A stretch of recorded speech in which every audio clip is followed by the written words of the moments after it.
Hi, my name is Nishchay Rathi, and this is my lab report for the second lab of Physics 2. In the previous lab, we had modeled the interaction between two electrically charged tapes, but we had simplified the tapes to be point charges. They actually are not.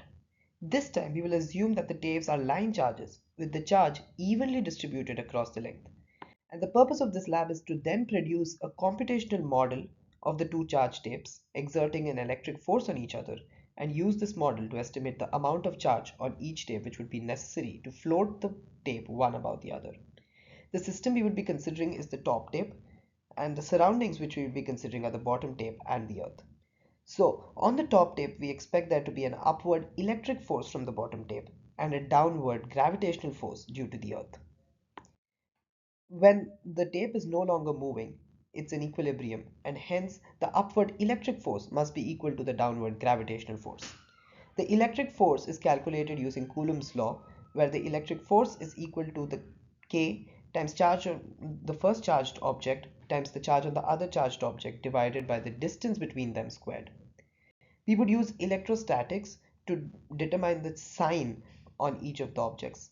And the superposition principle is used to determine the net electric field acting from one of the objects. The electric field is equal to K times the charge creating the electric field divided by the distance at which the electric field is felt. This was coded in using these lines of code into GlowScript, and we created the electric field using this.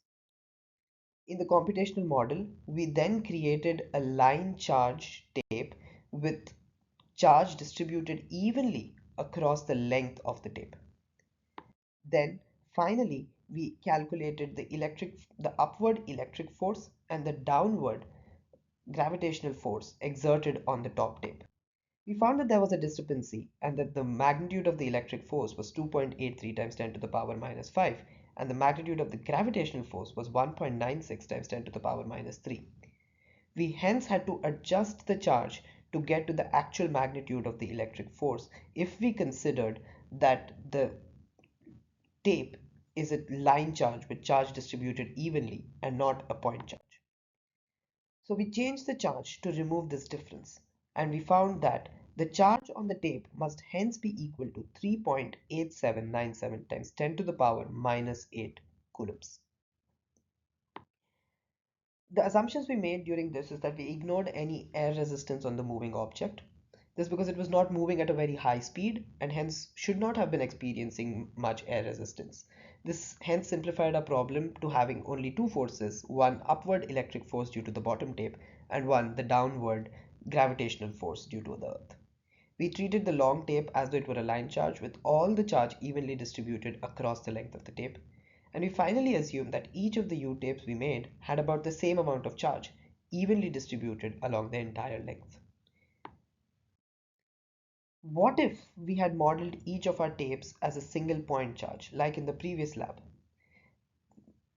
If we would have done that, we would actually underestimate the net charge on the tape. This was seen as when we calculated the net charge last time, it was seen to be lower than the net charge we calculated this time. And why do these estimates differ? Which value is more likely to be closer to the real value? We ignore the cancelling of the x components of the electric field vectors, and we assume that we only have the y vectors in the case of the point charge. This is not the case in if we assume it to be a line charge, and hence um, the estimates differ. We would expect that the value which is closer to the real value is that of the line charge because we cannot consider the tape to be a point charge. It is more likely that it actually is a line charge with charge evenly distributed across the length of the tape. Thank you. This was my lab report for the second lab of Physics 2.